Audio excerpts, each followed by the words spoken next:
ዮሐንስ መጡና አዩት፣ ጸጉሩን አዩት፣ ጠፈሩን አዩት፣ አለባበሱን አዩት።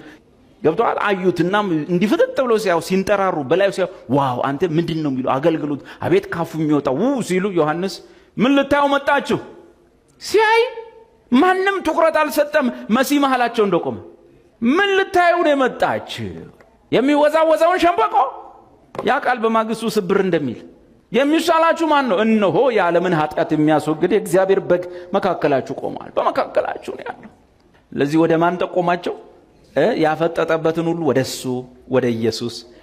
ጴጥሮስና ዮሐንስ አንድ አንካሳ ዘለሉ። ሰውየው እየዘለለ መቼስ ተደርጎ አያውቅም በሰው እጅ እንደዚያ። ያለንን እንሰጣለን በናዝሬቱ ኢየሱስ ተነሳና ተመላለስ። ከዛ እነ ጴጥሮስ ምን አሉ? ሰውየው ተመላልሶ እየጨፈረ መቅደስ እየገባ ሲወጣ እየዘለለ ክራንቹን ጥሎ ምኑን ጥሎ ሁሉን ነገር ጥሎ ሚንፏቀቅበትን መንፏቀቂያ ሁሉ ወርውሮ ቁርጭምጭሚቱ ጸንቶ እየዘለለ እግዚአብሔርን ሲያመሰግን ጴጥሮስ ምን አለ? አንድ ጊዜ ና አለው። ና እዚህ ትመሰክራለህ። እንዴት ነበረ መጀመሪያ? እንዴት ነበርክ? እኔ እንግዲህ ለብዙ ዓመት ሄጄ አላቅም እና አሁን እኔ ስጸልይልህ እንዴት ሆነ እና የእግዚአብሔር ሰው አንተ ስትጸልይልኝ በቃ ቃቃቃቃ አልኩኝ፣ ቆምኩኝ። ሆ ሃሌሉያ አላለም። ምንድን ነው ያለው? ሰዎች ሁሉ ሰውየውን ያያሉ፣ ዮሐንስና ጴጥሮስን ያያሉ። ሰውየውን ያውቁታል።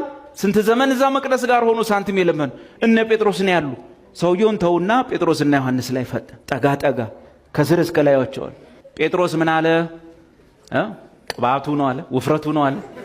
ምን አለ ማለት የነሱ አገልግሎት ከሆነ ይሰጠን፣ የነሱ አደራ ከሆነ እኛ ጋር የደረሰው አንተ ከነርሱ በላይ መሆን አትችልም።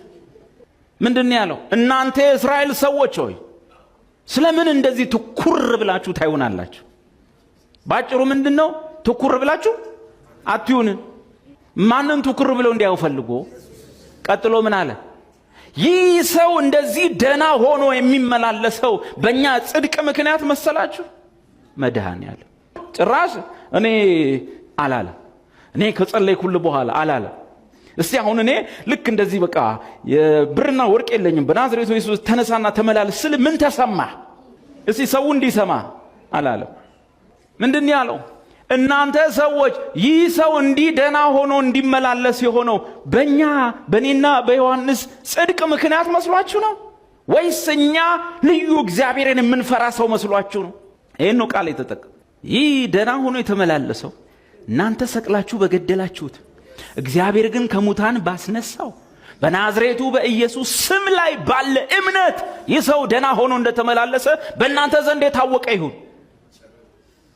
ጳውሎስ ደግሞ አበባ ጉንጉን ሰጡት። ኤርፖርት ላይ አቀባበል